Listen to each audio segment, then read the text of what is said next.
कुरान मजीद की एक सूरह निसा है, उसमें फरमाया गया है साफ साफ। अब जब मैं ये बोलता हूं तो लोग कहते हैं पुष्पेंद्र साहब को कुरान पे बोलने का क्या हक है? मैंने कहा अल्लाह मियां ने कुरान शरीफ लिखने के बाद जब नीचे उतारी थी तो उसमें यह नहीं लिखा था कि इसे मुसलमान ही पढ़ेंगे। उसमें लिखा है कि जिसका मुसल्लत ईमान होगा, यानी जो कंप्लीट ईमान वाला होगा, वही मुसलमान होगा। तो वो मेरा भी हो सकता है, आपका भी हो सकता है। कोई ऐसा तो नहीं कि जनार्दन मिश्रा का नहीं हो सकता, इनका भी हो सकता है, बशर्ते कि मुसल्लत ईमान हो।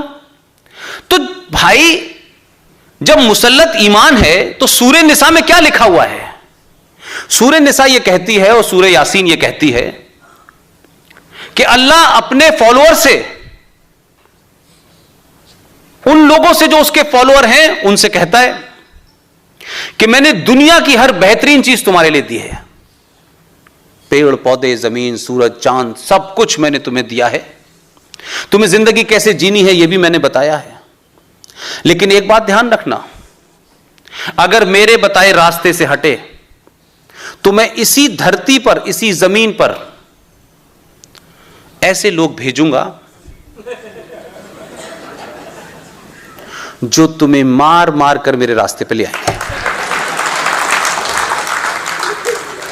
वो भेज रहा था 70 साल से, लेकिन वहां से लेके आते थे वो 70 साल पहले जो लोग आ रहे थे 2014 तक, वो बेचारे आते तो थे इस काम के लिए, यहां के भाग जाते थे। इस शख्स ने कहा कि मुझे भी अल्लाह ने भेजा है, और कहा कि जितनी गैर इस्लामिक हरकतें कर रहे हो तुम, पहले तो इनको ठीक करो। तो जो सरकार इस देश में सबसे मॉडर्न सरकार मानी जाती है आधुनिक भारत में, यानी हमारे दौर की सरकारों में, उसमें हमें एक आदमी का नाम आता है, उसका नाम था राजीव गांधी, जो बाहर से पढ़ के आए थे, जिन्होंने भारत को एरोप्लेन से देखा था, पढ़े लिखे आदमी थे, मॉडर्न थे, कंप्यूटर लाए थे। इस देश के लोगों ने यकीन किया, 412 सीटें दी उनको पार्लियामेंट में। लेकिन इतना मजबूत मैंडेट, इतना ईमानदार, इतना भोला प्राइम मिनिस्टर, कंप्यूटर युग की बात करने वाला, उसके युग में एक 70 साल की मोहतरमा बुजुर्ग महिला दीवारों से सर मार मार कर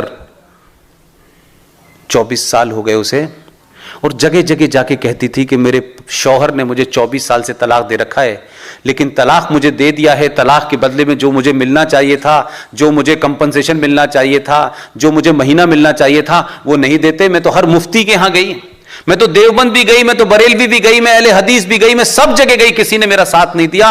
मैं आपकी कोर्ट में अर्जी लगाने आई हूं कि माय लॉर्ड मुझे हक दिला दें, हिंदुस्तान के संविधान के तहत दिला दें। तो माय लॉर्ड ने कहा ये तो भारत के नागरिक का हक है, हम आपको हक देंगे। उन्होंने हक दे दिया। उस औरत के फेवर में एक बड़ा डिसीजन आया। लेकिन आधुनिक भारत के मॉडर्न कंप्यूटर को लाने वाले युग के प्रधानमंत्री ने 412 सीटें लोकसभा में लेने के बावजूद भी उस देश में भीड़ तंत्र और जिहादियों के दबाव में, क्योंकि वोट बैंक का मसला था, आपने वो पूरा फैसला पार्लियामेंट में बदल दिया। और अब वो लोग क्या कहते हैं? वो लोग इस आदमी से जिसके पास 412 नहीं है, अच्छा ही है नहीं है पता नहीं क्या होता, अगली बार का ध्यान रखिएगा। इस शख्स के पास एक ठीक ठाक मैंडेट था। तो पहले तो कहा गया कि ये हिंदू लीडर है। पहली बार पता चला लोगों को कि नरेंद्र मोदी हिंदू है। अब जब वो ये कहने लगा भाई कि मैं भारत का प्रधानमंत्री हूं, मेरे लिए सब बराबर है, बोले नहीं नहीं, तुम्हारे लिए मुसलमान बराबर ही नहीं है, तुम्हारे लिए सिर्फ हिंदू है। वो मने कर रहा है, लेकिन ये उसकी जबरदस्ती उसके पीछे पड़ गए। वो कह रहा है मैं सबका हूं, वो कह रहे नहीं तुम सबके हो ही नहीं। उसने कहा कि अच्छा तुम नहीं मानते, तो लो मैं पहला काम शुरू यही करता हूं कि मैं सबका दिखूं। उसने कहा तलाक के बिद्दत को बंद करो। अब जब वो बंद करने लगे तो लोग कहते हैं ये तो मोदी का एजेंडा है मुसलमान घरों को तोड़ने का। बेचारा अगर तोड़ रहा होता तो अकेला होता आज। अगर यही शौक होता उसे जवानी में तो वो अकेला थोड़ी नहीं होता। लेकिन मैं ये कह रहा हूं कि कोई आदमी ईमानदाराना कोशिश भी करे तो कैसे इस देश में समाज में बैठे हुए लोग अलग अलग जगह पे कैसे उसको नरेट करते हैं, कैसे उसकी इमेज को टार्निश करते हैं, फिर उसकी जाती जिंदगी में लोगों ने हमला करना शुरू कर दिया कि भाई आपकी अपनी जिंदगी में यह है, फलाना है, ढिमाका है।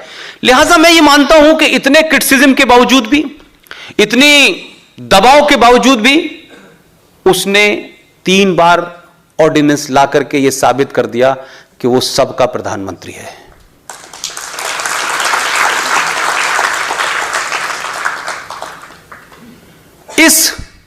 इस स्पिरिट को जिसे आपने पैदा किया है, गुजरात के लोगों ने पैदा किया है, और शायद मुझे लगता है कि आपको अल्लाह ने मौका दिया, इस सूबे को मौका दिया कि एक तो प्रायश्चित आप लोग कर लें, और दूसरा यह भी मौका दिया कि भाई यह भी तय कर दिया कि अगला कौन होगा। अब पहली बार ये लोगों को डर लग रहा है कि वो तो गांधीनगर से चुनाव लड़ रहा है। मैं नहीं जानता, मैं अपनी बात कह रहा हूं।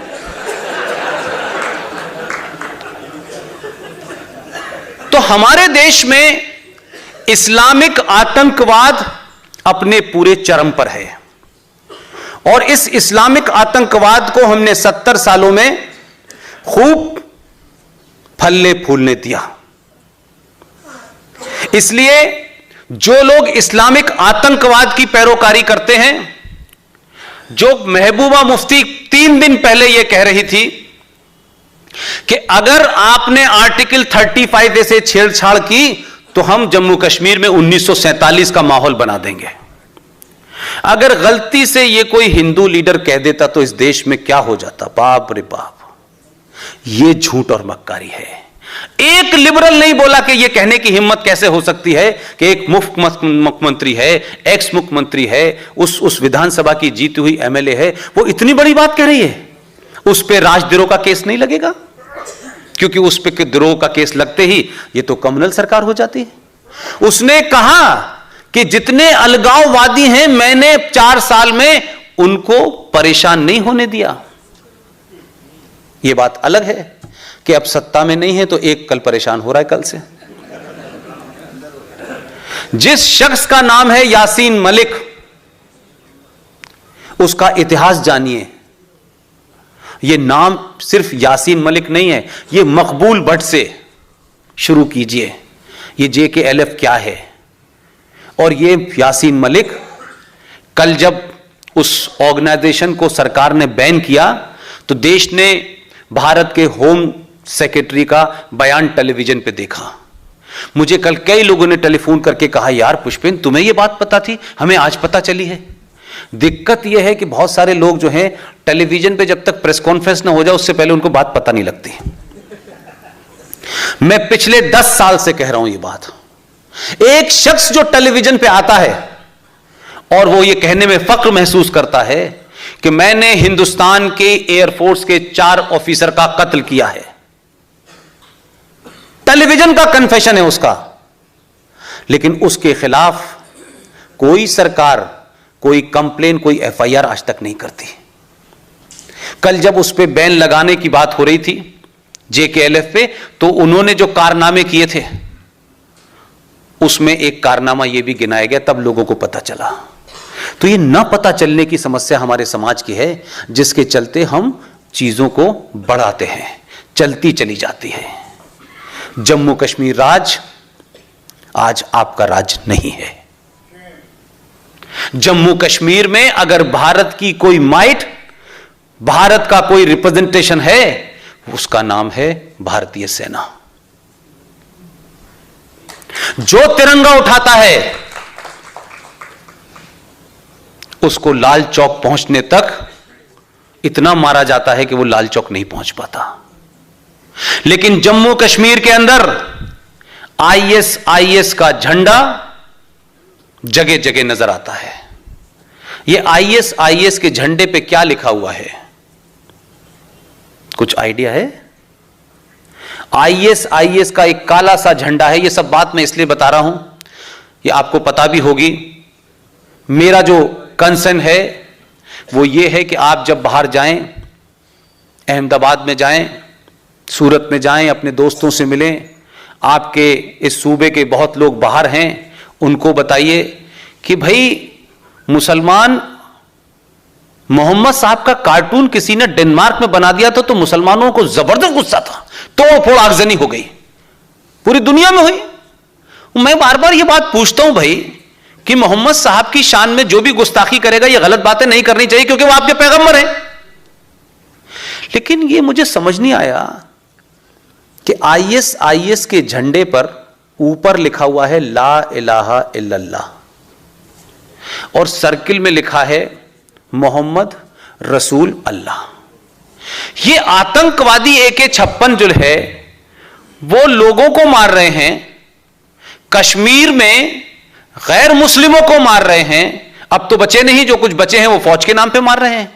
लेकिन पूरे हिंदुस्तान पाकिस्तान के मुसलमानों की आत्मा को जरा सा भी ये झकझोरते नहीं है कि जिस कलमे का जिक्र उनके कुरान मजीद में है, उस कुरान के कलमे को एक आतंकवादी संगठन अपना स्लोगन बनाता है और गोलियों से मारता है, लेकिन इस देश के मुसलमान उसके खिलाफ कुछ नहीं बोलते।